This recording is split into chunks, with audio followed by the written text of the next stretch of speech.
What is the craziest food combination that you've ever done? Yes.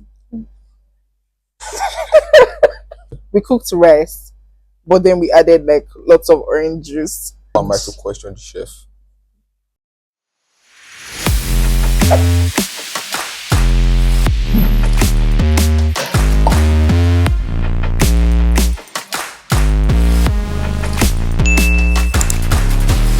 Hello, everyone. It is amazing to be here today.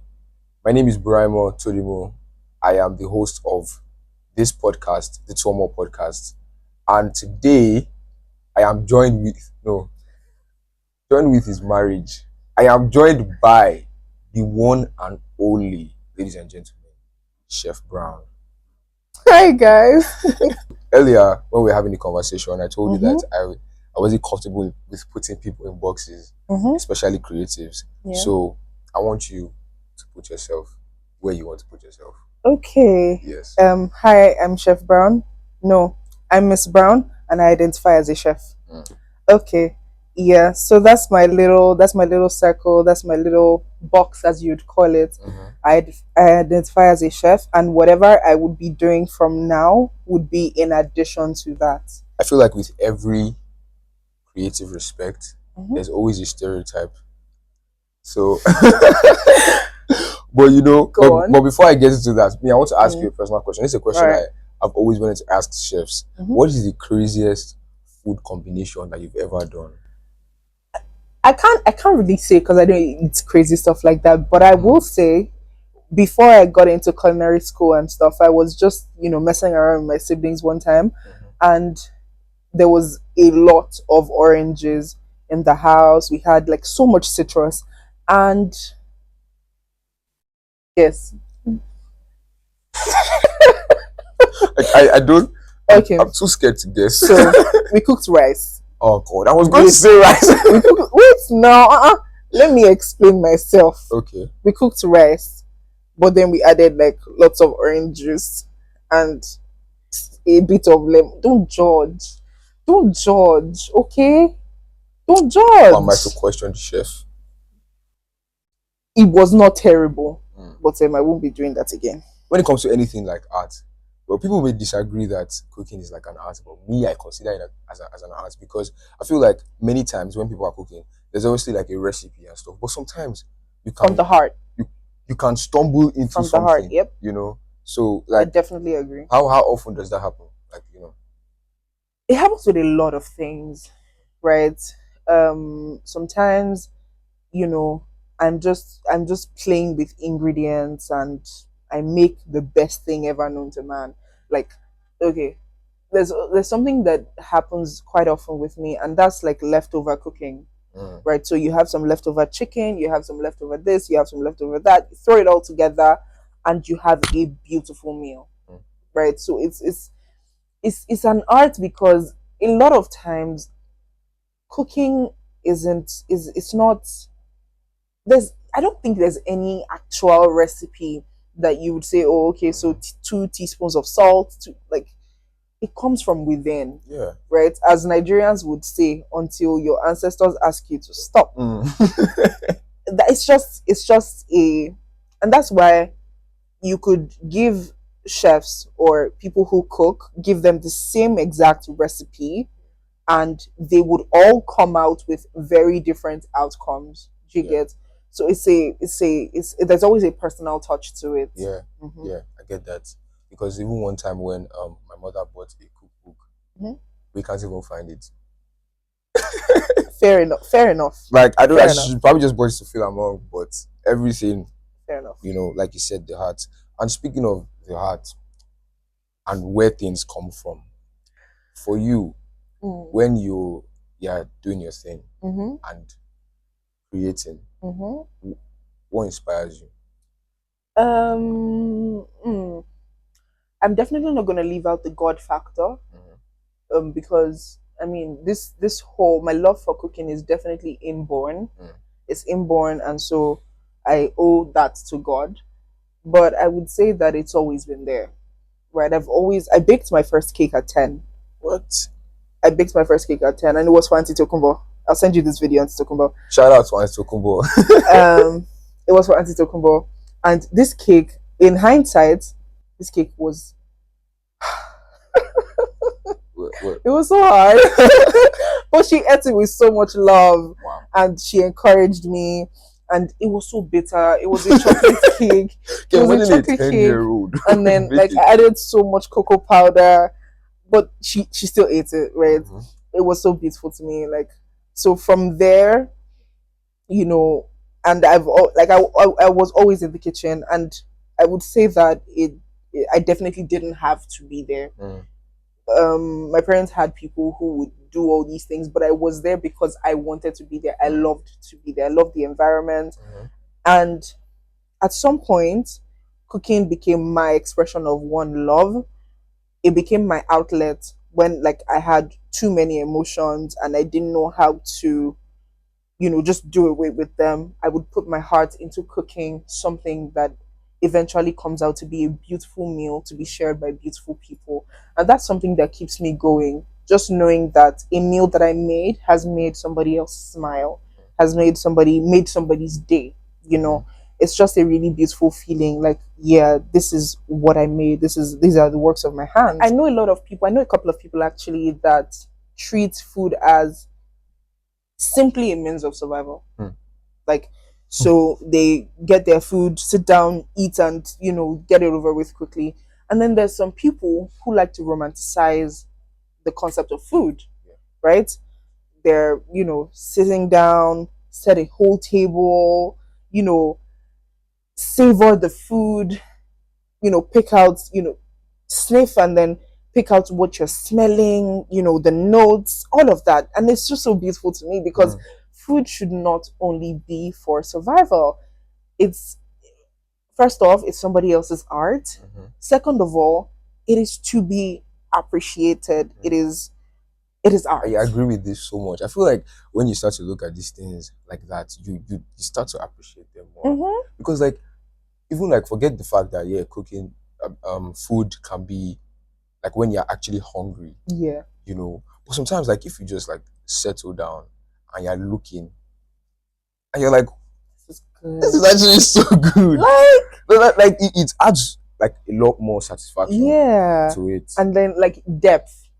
So it's now no longer just food to eat. It's wow, I can taste this, I can taste that.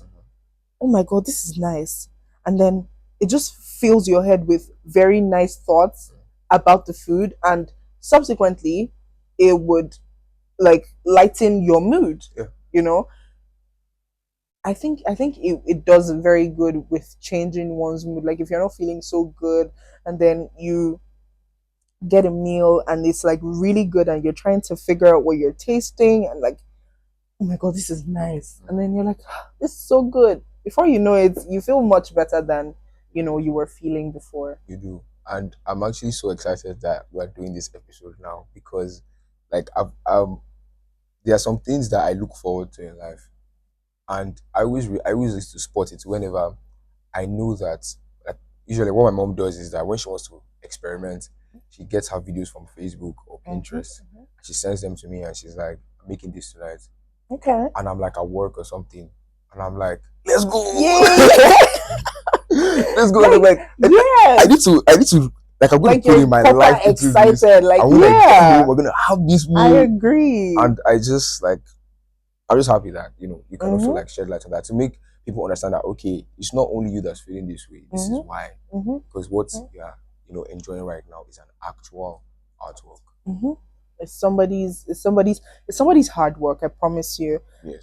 It is somebody's sweat, it's somebody's years of experience, it's somebody's what as I would like to call them, battle scars, oven, the knives, that's somebody's life. Food isn't just food.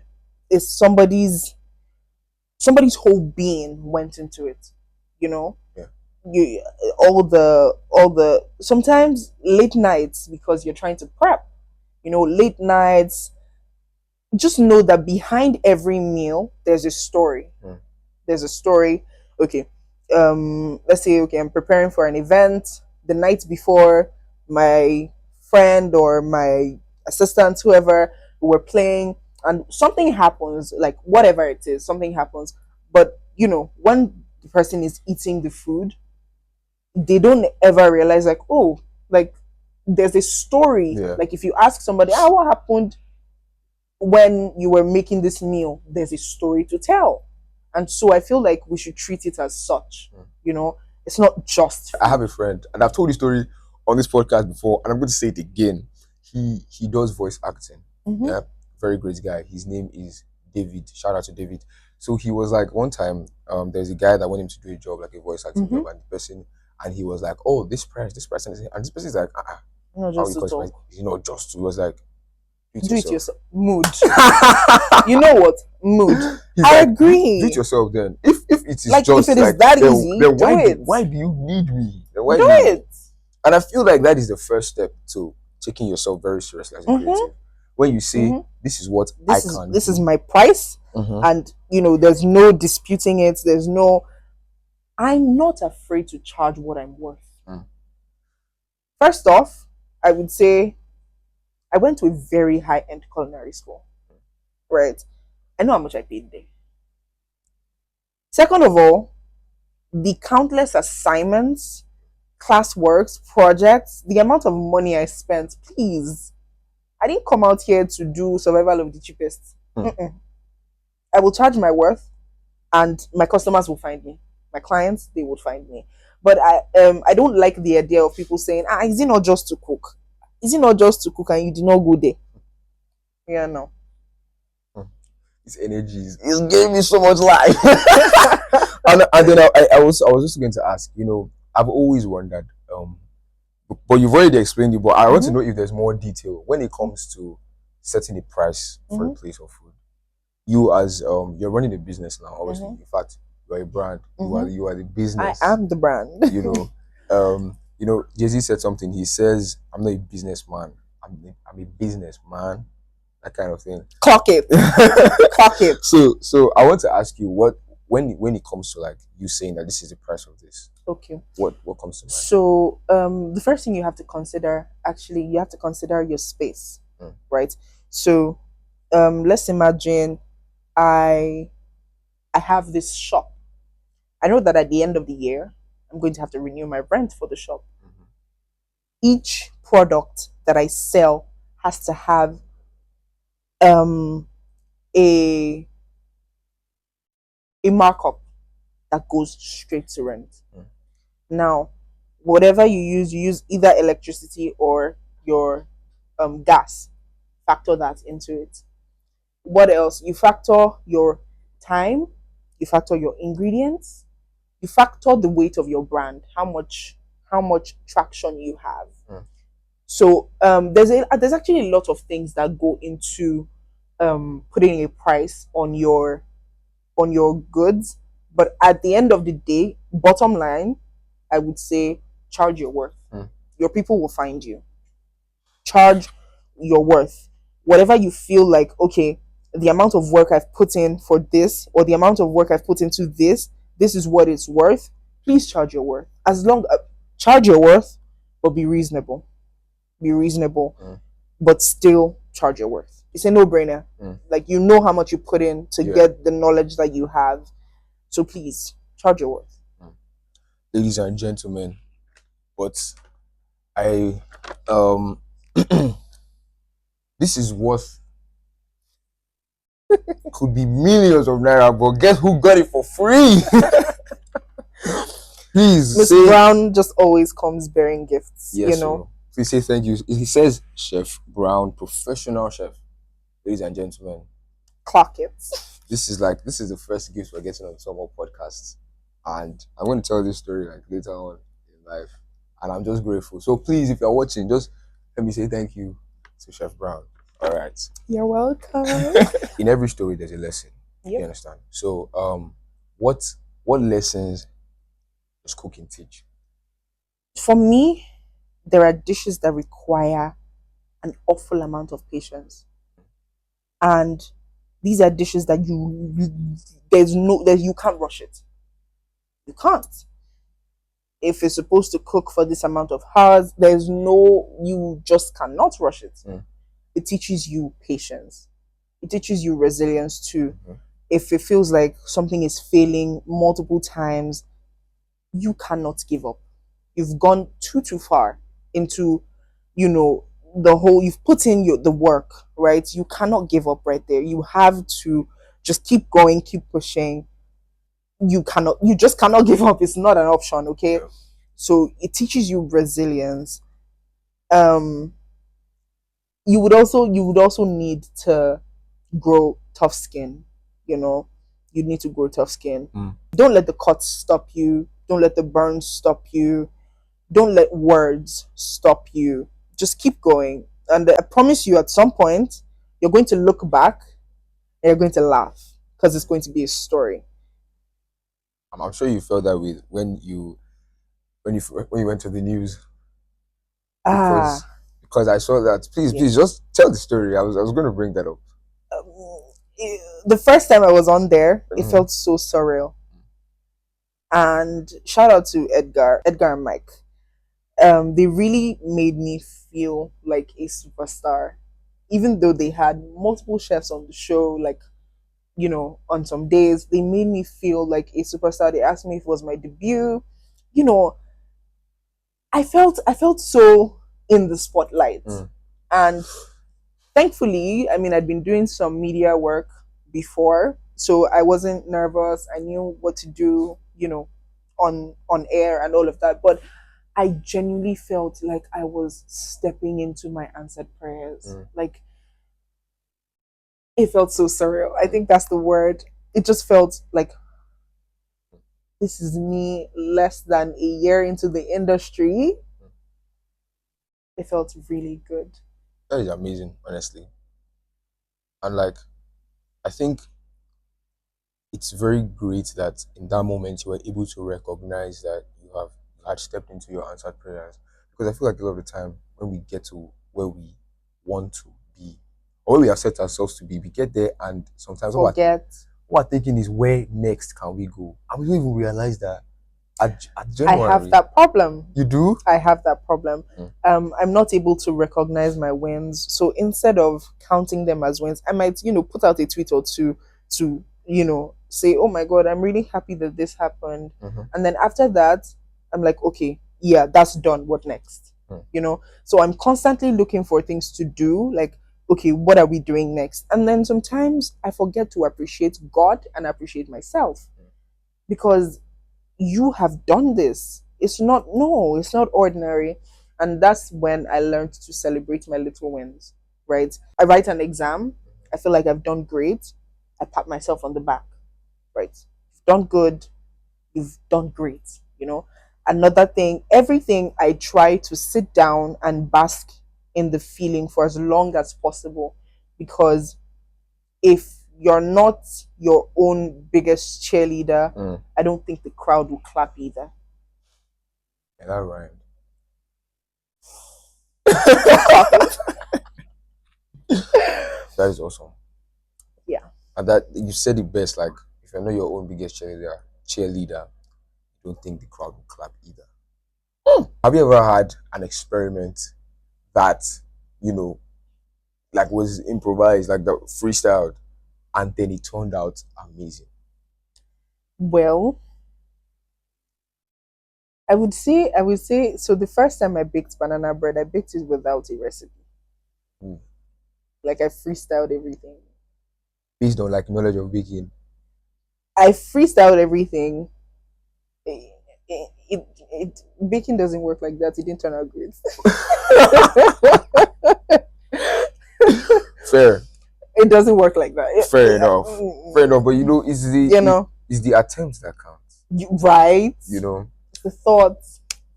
there was one there's a creative, I like to call, I don't, well, she said that she doesn't want to be called anything, so I'm not going to put her inside a box, but her name is Adora Lumina. I look up to her very much, and she said something. She said that there are two victories. There's the first victory that you do when nobody is there. You understand? Each day you show up, that is a victory. That's your first victory. So the day that people now see you showing up, that is your second victory. So she says like there are no failures. So all the times when you were doing things, you weren't really feeling. You were just behind the like scenes.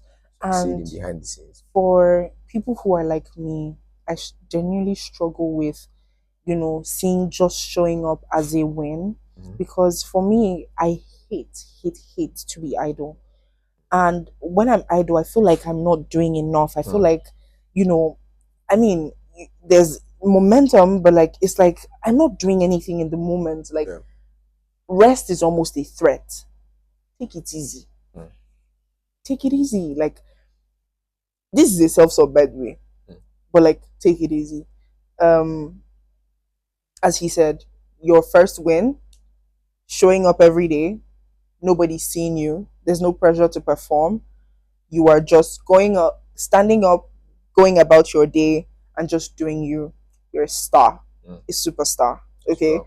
so don't wait till your second win to celebrate. Your first win, every single day is a win. Just cheer yourself on. Thank you. Hey. Hmm. I'm having too much fun. Okay, but I'm going to throw a last question because we're getting to the end of this. I believe that, like you said, you identify as a chef. Mm-hmm. So many people identify as chefs. So many Mm-hmm. people cook and things like that. What what makes you stand out? What sets me What apart? sets you apart? What makes you different? First off, I'm Chef Brown. Second of all, I personally believe that being a chef, just the title is not enough. I put my heart into this, right? I put my soul into this. I go the extra mile. I do the work. I put in the work. I just don't chef with my mouth.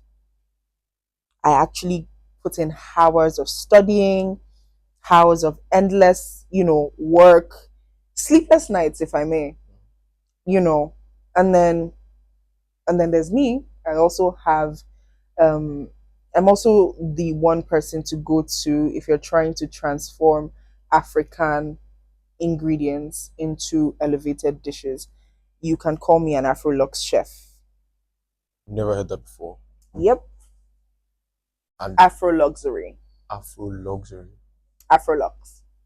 Whoa. Mm-hmm. I mean, it already sounds very cool. Right, an Afrolux chef. Yes. So I love to use my local ingredients. I love to use, the most unexpected ingredients to create the most beautiful dishes. Afro luxury, African ingredients do not have to be classified as local or just not appealing enough for the fine dining space. I'm going to give an example. Garlic is one of the worst smelling things I've come across in this life. And fufu. But fairs, fairs. But garlic is one of the most terrible smelling things, like ordinarily. But we've normalized it so much, and it's just like, oh yeah, that's just garlic. Why not Iru? Mm. Why not?